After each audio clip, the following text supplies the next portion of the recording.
I'm Josh Burke, and this is the 11th.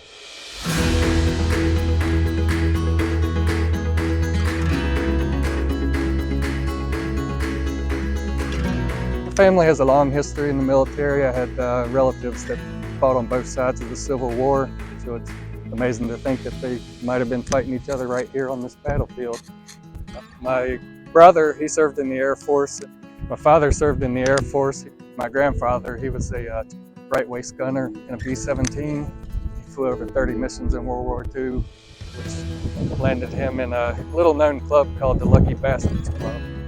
Graduated high school, straight into college, and it really didn't feel like the path for me. So I immediately took the choice to join the Army. I served in Korea for 1 year and at the Pentagon for just over 3 years.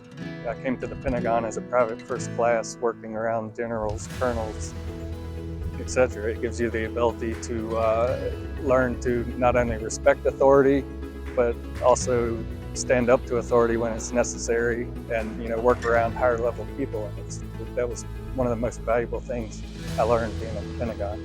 Just as I never had any intention of joining the military, I didn't really have any intention of making a career of it. I wanted the experience, I wanted to serve my country, and also gain working experience. So I went into the telecommunications field. And that basically at the end of my term, I was ready to move on to the civilian world.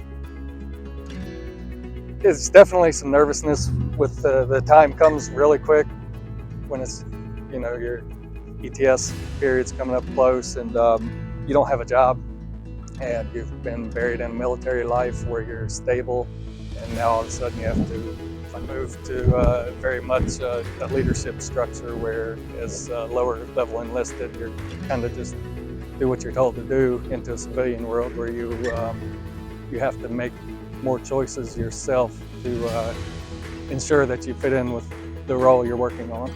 I don't know that I could have done things differently. I had a pretty easy transition. There's a lot more challenges from soldiers that come in as artillery or tanks. My goal when I joined was to build my career, so I kept it on that path. After 17 years in the civilian workforce, I can assist transitioning military members that come into the Skill Bridge program, mentor them and help drive them in the direction to success that they're looking for. The people I've mentored have been high level down to very low level, and they all share the same concern.